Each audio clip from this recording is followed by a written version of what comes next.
চরণে কি দেখা যায়? একজোড়া নুপুর পরানো আছে, তাই তো? কি বাবা জানেন গোবিন্দের চরণে যে নুপুর পরানো আছে এরা কিন্তু কোনো সামান্য সোনার নুপুর নয়। এই নুপুর দুটো কি জানেন? পরম ভক্ত দুজন গোবিন্দ চরণে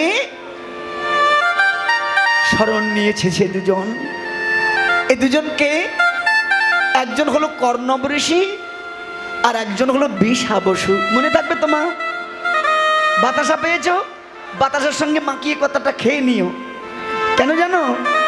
এসব কীর্তনিয়ারা অনেক বলে কিন্তু মনে থাকে না।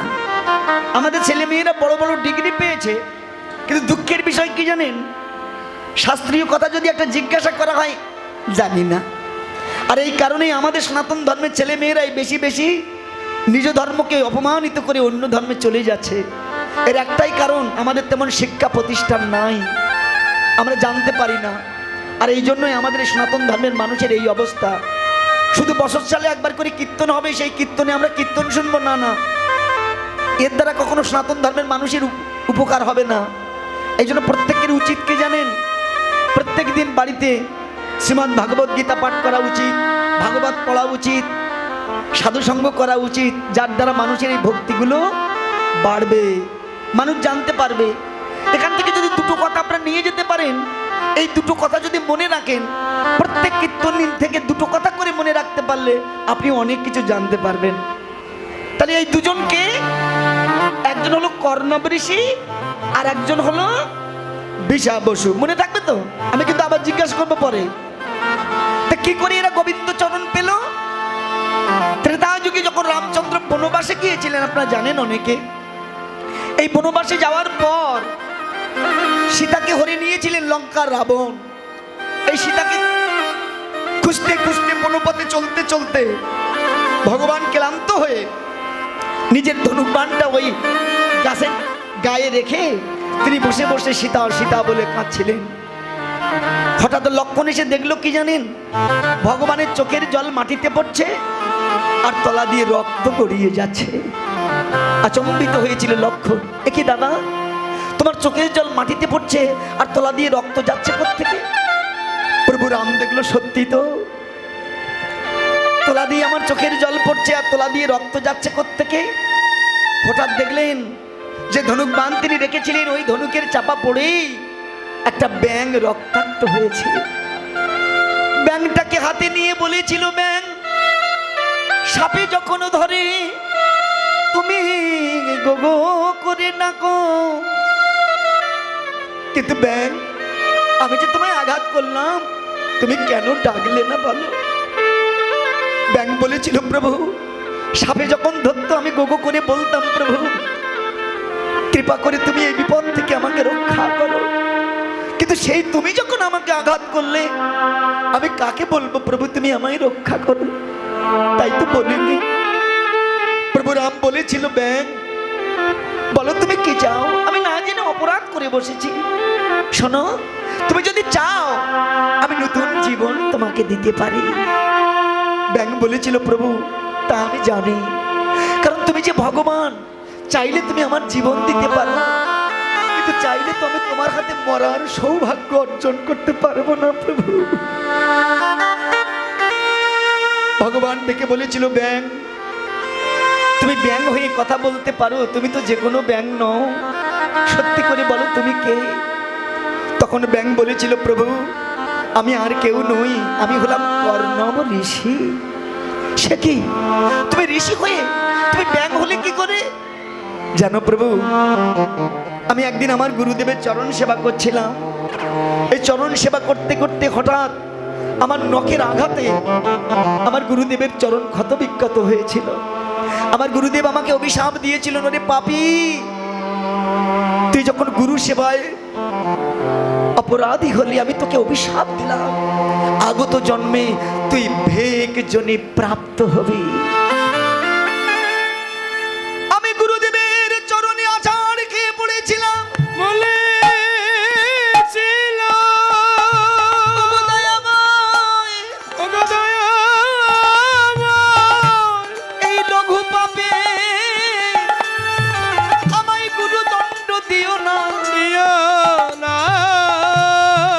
ক্ষমা করে দাও, ক্ষমা করে দাও। সেদিন আমার গুরুদেব চোখের জল সইতে না পেরে বলেছিল, রে যে অভিশাপ আমি তোকে দিয়েছি এ ব্রহ্ম সাপ কোনোদিন খণ্ডাবে না। তবে জানিস, যে অভিশাপে জীব ঈশ্বরকে পায় সে তো অভিশাপ নয়, সে তো আশীর্বাদ। আমি তোকে আশীর্বাদ দিলাম। আগত ত্রেতা যুগে যখন রাম অবতারে ভগবান আসবেন, সেই প্রভু রামের হাতে যেদিন তুই মরার সৌভাগ্য অর্জন করবি, সেদিন তোর ভেগ জনি থেকে মুক্ত হবি।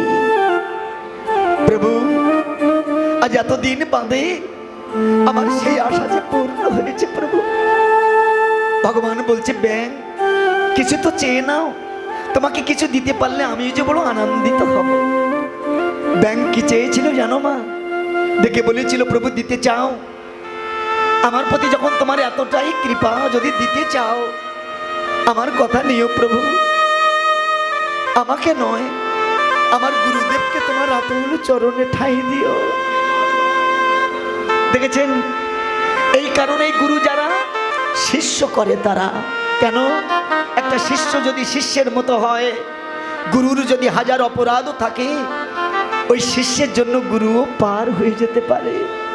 কিন্তু যদি একটা কুশিষ্য তৈরি হয়, গুরুর হাজার ভজন সাধন থাকলেও ওই কুশিষ্যর জন্য গুরুকেও নরগামী হতে হয়।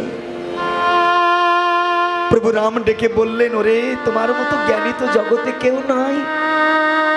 তুমি তোমার জন্য চাইলে না, তুমি তোমার গুরুদেবের জন্য চাইলে, কিন্তু আমি যে বিশ্বপিতে, আমি তোমাকে বঞ্চিত করব কেন? আমি তোমাকে আশীর্বাদ দিলাম। আপগত দাপর যুগে যখন কৃষ্ণ অবতারে আমি যাব, তোমাদের দুজনকেই আমার চরণের সোনার নুপুর করে রাখবো। কোনদিন চরণ ছাড়া ছাড়া করব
চরণ সারা আমি করব না গো। জানো মা, তাই তো গোবিন্দের চরণে যে নুপুর হয়ে আছে, এ কোনো সাধারণ সোনার নুপুর নয়। এই যে পরম ভক্ত দুজন আমার কৃষ্ণ চরণ প্রাপ্তি হয়েছে। রাধা রানী বলছে, সখী রে, আমি যদি গোবিন্দ চরণের নুপুর হতে পারতাম রে।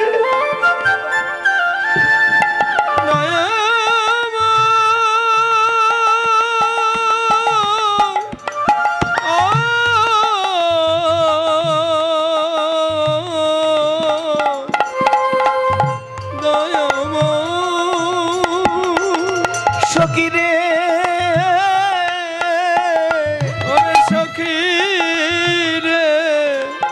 আমি তার থেকে একটু উপরে উঠলাম। মায়েরা বৈষ্ণব গীত কবি লিখেছে, তার উপরে এক হ্রদ রহে, তার নিচে সরোবর, সরোবরী পরি নীলমণি দোলে, সখীরে দুলিছে নিরন্তর। অর্থাৎ তার উপরে দেখলাম একটা হ্রদ, অর্থাৎ আমার গোবিন্দ যে পিত বাস পড়েছেন, দূর থেকে দেখে মনে হচ্ছে একটা হ্রদের মতো, আর ঠিক তার নিচে একটা সরোবর। আচ্ছা, এই যে বসন পড়েছেন পিত বাস, তার নিচে দেখছেন একটা সরোবর। আচ্ছা, কোথায় এসেছে সরোবরটা? মায়েরা, আমার এই দেহের ভিতরে 9খানা ছিদ্র আছে, আর এই 9খানা ছিদ্রের মধ্যে আমাদের যে পেট বা উদর, এখানে একটা ছিদ্র আছে, আছে তো? হ্যাঁ ওরে বাবা, এ মনে রাখতে পারবে না, থাকবে পরে দিব না, দেখি। যাইনি তাই, রাধে রাধে। মায়েরা কি অপূর্ব তত্ত্বটা দিচ্ছে দেখুন। আমাদের যে উদর বা পেট, এখানে একটা ছিদ্র আছে। এই ছিদ্রটা কি বলে? হ্যাঁ, নাভি। কিন্তু এই নাভি ভাষাটা এসেছে কোত্থেকে জানেন? হিন্দি ভাষা থেকে। কিন্তু গোদা বাংলায় এর নাম কি জানেন? এর নাম হলো নাই। নাই মানে আগে ছিল এখন আর নাই, মানে আগে ছিল এখন নাই মানে কি? দেখবেন আমরা যখন সবাই মাতৃগর্ভে ছিলাম, কোনো এক অদৃশ্য ডাক্তার ওই মায়ের খাদ্য নালীর সঙ্গে আমার এই খাদ্য নালীটা প্লাস্টিক সার্জারি করে দিয়েছিল। মা যা খেয়েছে আপনি আমি তাই খেয়েছি, নাকি? ভেবে দেখুন, মা যখন ভূমিষ্ঠ হলাম জগতে, ওই নারীটা নিয়েই কিন্তু জন্মগ্রহণ করেছিলাম। ডাক্তার এলো, ওটাকে কেটে দিল। আগে এখান থেকে মায়ের সঙ্গে একটা সংযোগ ছিল, এখন আর নাই। আছে? এখন আর নাই। তাহলে ভেবে দেখুন, এই যে নাই বা নাভি, তত্ত্বে কি বলছে জানো? নাভির নিম্ন ভাগে রহে প্রেমে সরোবর, অষ্টদল পদ্ম রহে তাহার ভিতর।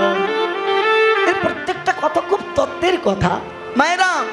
তাহলে ভেবে দেখুন, এই যে নাভি বা নাই, এই যে আমি যতগুলো কথা বলছি, যতগুলো সুর তুলছি, সব কিন্তু এই নাভি কমল থেকেই সৃষ্টি হচ্ছে।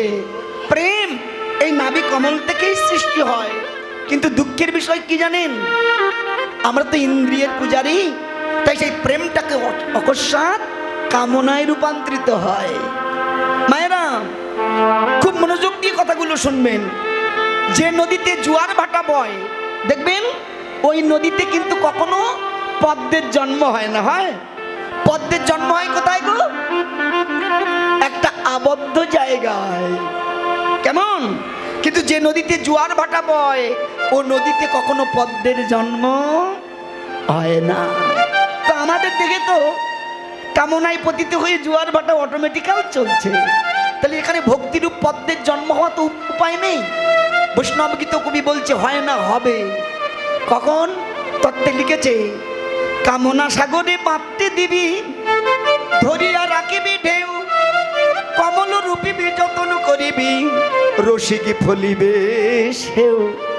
রসিকি হইবি বেড়াটি দিবি, অলি না আসিতে দিবি, অলি না আসিলে মধু না খাইলে, তবে তো রইবি সুখী। মা ভেবে দেখুন, কামনা সাগরে বাঁধটা দিবি। আচ্ছা, কামনা সাগরে আস্তে আস্তে কামনা সাগরে বাঁধ কি দেওয়া যায় এত সহজে? এত সহজে না। দেখবেন অনেকে গুরু তত্ত্ব জানে, সাধন তত্ত্ব জানে, কিন্তু কর্মস্থলে যে নিজেকে গুলিয়ে ফেলে। কিভাবে? আজ থাক কাল হবে। মশাই, এই আজ থাক কাল হবে, এ কাল জীবনেও আর ফিরে আসবে না। এই জন্য সময় থাকতে থাকতেই সাধন করে নিতে হয়। ফুরিয়ে গেলে আর মাথা ঠুকে মরে গেলেও পাবে না। কি যৌবন থাকতে থাকতেই সাধন করতে হয় জানো?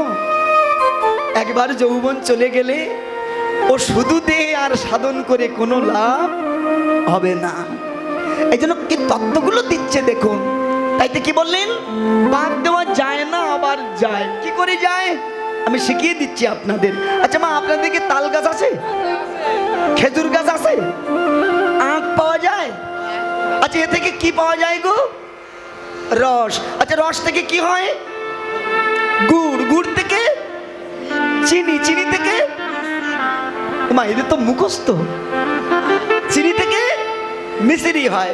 আচ্ছা মা, ভেবে দেখুন, এই রস থেকে মিশ্রি অবধি যেতে অনেক পরিশ্রম করতে হয়। করতে হয় তো? কিভাবে করতে হয়?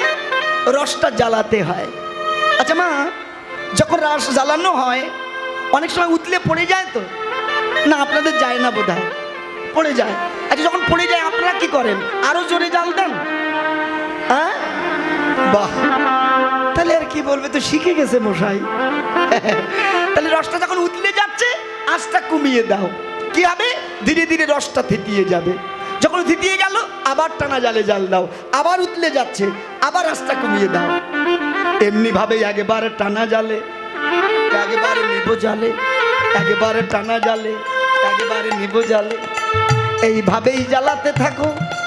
জ্বালাতে জ্বালাতে যখন রসটা ঘনীভূত হয়ে গুড় হবে, গুড় থেকে চিনি হবে, চিনি থেকে মিশ্রি হবে, তখন হাজার জোরে জাল দাও না কেন আর পড়ে যাওয়ার ভয় রবে না। কেমা তাদের যা আছে বিশ্ব ব্রহ্মাণ্ডে তা আছে নিজ ভাণ্ডে।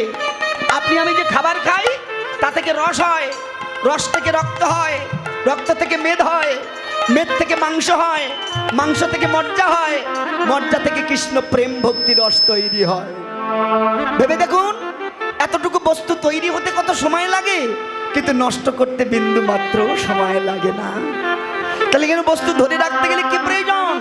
যেমন করে রস জ্বালিয়েছিলে গুরু কর্ম জেনে ঠিক তেমন করে সাধন করতে থাকো। প্রথম প্রথম কর্মে যাবে, পড়ে তো যাওয়ার ভয় থাকবেই।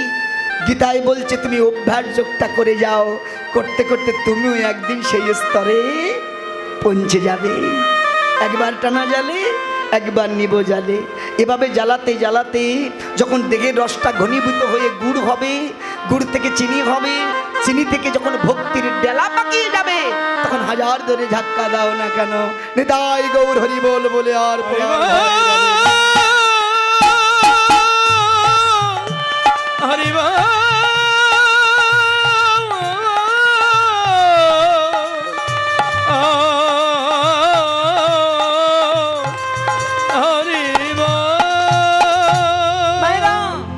এই জন্য এ খুব গভীরের তত্ত্ব, এগুলো আমরা উপলব্ধি করতে পারি না।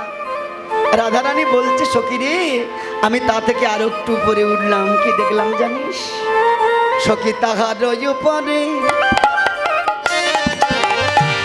চাঁদের বসতি, সৈতাপরি কমল রয়, তাহার উপরে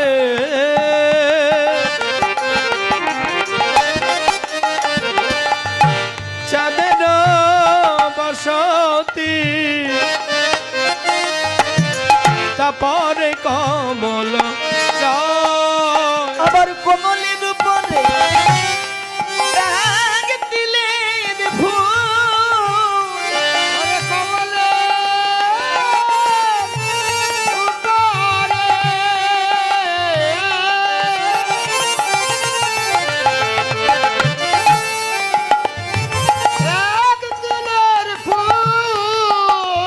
সেই কি মায়া অপরূপ তাই, কি মায়া অপরূপ তাই, কমলের উপরে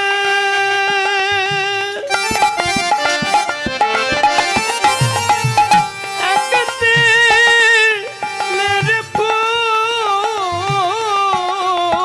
সেই কি মায়া পরূপ তাই, কি মায়া পরূপ তাই, সেই সে রূপের তুলনা নাই রে,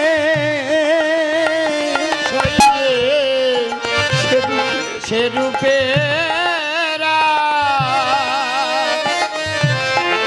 তুলনা নাই রে, অরূপ যে দেখেছে যে দেখেছে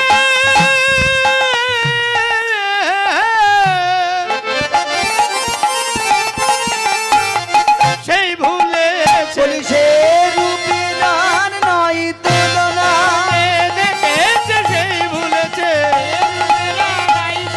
যে দেখেছে সেই ভুলেছে, সে রূপের আর নাই তুলনা।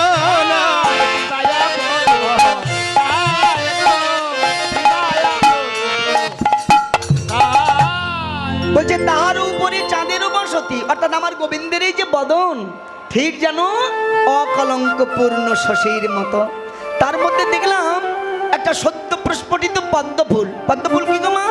আমার গোবিন্দের এই যে রাঙা অধর, দূর থেকে দেখে মনে হচ্ছে যেন সত্য প্রস্ফুটিত একটা পদ্ম, জানিস সই। তার উপরে দেখলাম এক তিলের এক ফুল ফুটেছে। আচ্ছা, এক তিলের ফুলের কটা পাপড়ি হয় গো মা? দুটো পাপড়ি হয়। জানো এই এক তিলের ফুলটা কি? আমার এই গোবিন্দের বদনে এই যে বাঁশের মতো নাসিকা আছে, এই নাসিকার দুটো ছিদ্র আছে। দূর থেকে দেখে মনে হচ্ছে যেন এক তিলের ফুল ফুটেছে। জানেন এই দুই ছিদ্রে যে কি মধু গমনাগমন করে এটা কিন্তু সবাই বোঝে না। বোঝে যার এক পাশে মধু আর এক পাশে গরল নির্গত হয়। এই জন্য সাধক যারা এই প্রাণায়ামের দ্বারাই সেই মধু আস্বাদন করে তাদের পরমায়ু বৃদ্ধি করে। এই জন্য তত্ত্বে কি লিখেছে? শ্বাস স্নানে আত্মশুদ্ধি, আয়ু বৃদ্ধি হয়, অপ্রাকৃত লীলারস তার চিত্তে উপাজয়। জানেন এই জন্য সাধনায় যাওয়ার আগে কি এই প্রাণায়ামের দ্বারাই নিজের শ্বাসকে আগে কন্ট্রোল করতে হয়, তবে সাধনায় যেতে হয়, না হলে ধ্বংস অনিবার্য। কেমন মায়েরা? আসলে সমস্ত রূপের কথা না, খুব তত্ত্বের কথা তো, কিন্তু এত তত্ত্বের কথা বলতে গেলে সময় অনেক প্রয়োজন। এই জন্য এই সমস্ত কথা শুনতে গেলে কীর্তনের আসরে পরিপূর্ণভাবে নয়, এগুলো গুরু আশ্রয়ে গেলে যথার্থভাবে জানা যায়। এই জন্য তত্ত্বে লিখেছে কি জানো? চন্দ্রপেক্ষ নেত্রদেব দ্বিগুণ করিয়া করি বিভেদ, চৌগুণ হইলে স্তম্ভন হয়, স্তম্ভনে হয় চাঁদের উদয়। 16 অঙ্ক যদি পবনে ধরে, স্তম্ভনে 64 অবধি করে, 32 অঙ্ক বাহির দ্বারে। কিমা আমি সব বলে দিচ্ছি বটে, কিন্তু বোঝা এত সহজ নয়। যাই হোক, রাধারানী বলছে সখীরে আমি তার থেকে একটু উপরে উঠলাম, দেখলাম কি তার উপরে খঞ্জন নাচিছে, সবা তার অতি হয়, খঞ্জনের উপরে মদনের ধনু, আমার জগদানন্দ গায়ে। রাধারানী বলছে সখীরে শোন, আমি তার উপরে কি দেখলাম জানিস? আমি কি রূপ দিল কালেন্দের কুলে, কি রূপ হেরিন কালিন্দের কুলে, হয় কিয়া পরপ নিপহুলে।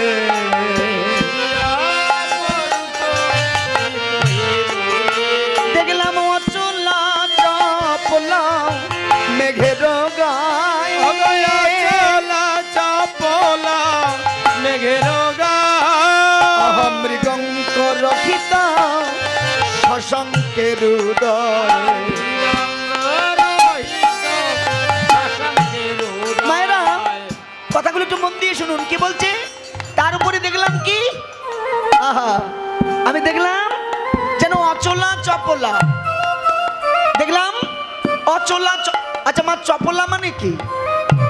চপলা মানে বিদ্যুৎ, যার অনেক নাম আছে, তড়িৎ, ক্ষণপ্রভা, সৌদামিনী, অনেক নাম আছে। কেন তাকে চপলা বলছে? কেন? কারণ সে তো চঞ্চল, আকাশের বুকে চমকিত হয়ে আবার অম্বরে মিলিয়ে যায়, এই জন্য তাদের চপলা কয়। আচ্ছা মা, এতদিন আমরা জানি যে বিদ্যুৎ চমকিত হয়ে আবার অম্বরে মিলিয়ে যায়, কিন্তু এখানে বলছে অচলা চপলা, অর্থাৎ বিদ্যুৎ চমকিত হলো কিন্তু নিভে গেল না। আচ্ছা হয় এমন? সখীগণ বলছে রাধে তোর তো মাথা খারাপ হয়ে গেছে রে, আজকে আমরা উল্টো শুনছি। বলছে হ্যাঁ, কেন জানিস? বলি শোন। সজনী আমার গোবিন্দের এই অঙ্গ কান্তি ঠিক যেন নব জলধরের মতো, একটা নতুন মেঘের মতো। আর এই নতুন মেঘের মতো দেখে তিনি দ্বাদশ অঙ্গে দ্বাদশখানা তিলক রচনা করেছেন। দূর থেকে দেখে মনে হচ্ছে কি জানিস, যেন কালো মেঘের কোণে বিদ্যুতের আভা। মেঘের কোণে বিদ্যুতের তাই গো, আভা। হরি বল। মেঘের কোণে বিদ্যুতের আভা। হঠাৎ দেখলে যাই গো দেখা মেঘের কোণে বিদ্যুতের আভা।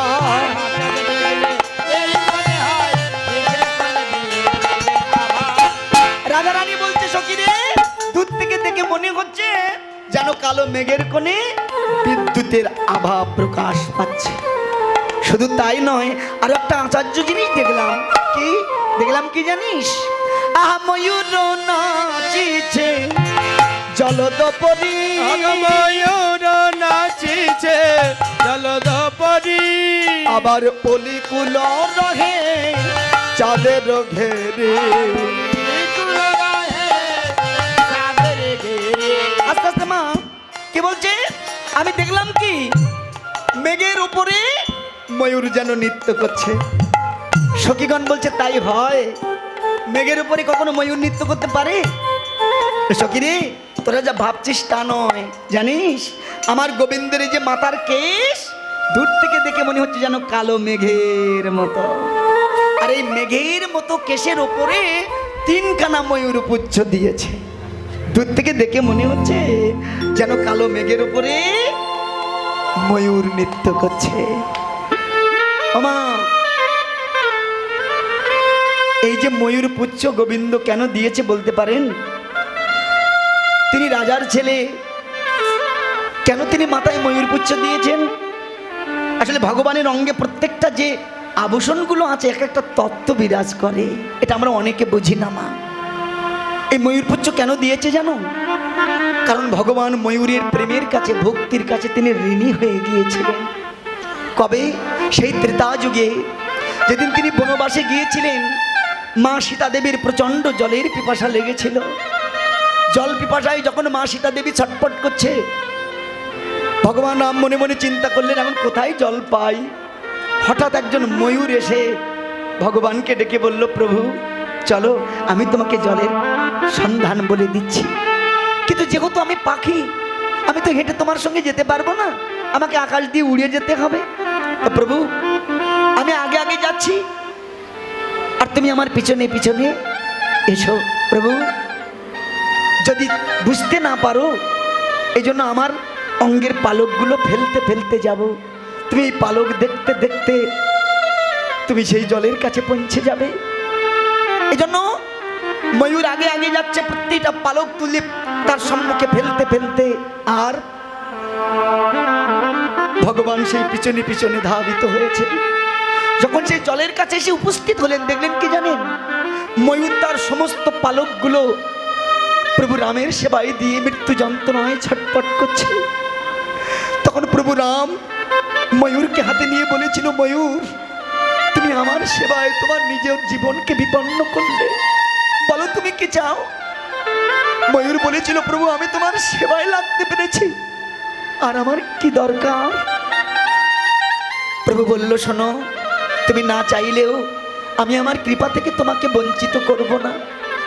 আমি তোমার কাছে কথা দিলাম, আগত দাপর যুগে যখন আমি স্বয়ং ভগবান কৃষ্ণ বৃন্দাবনে যাব, সেদিন তোমার প্রতি শ্রদ্ধা করে তোমার সেই পুচ্ছকে আমি আমার মাথায় ধারণ করব।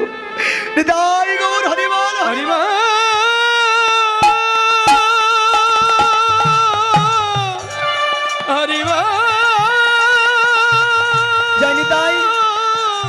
দল এসে দাঁড়িয়ে আছে, এরপরে অভিশাল লীলা শুনবেন। আমি আর বেশিক্ষণ থাকবো না, তবে যাওয়ার আগে একটা নিমন্ত্রণ আপনাদের দিয়ে যাই।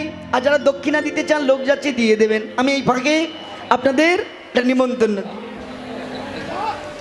জয়নিতাই 24 প্রহার ব্যাপী শ্রী শ্রী তারক ব্রহ্ম মহানাম যজ্ঞ এবং অষ্টকালী লীলা কীর্তন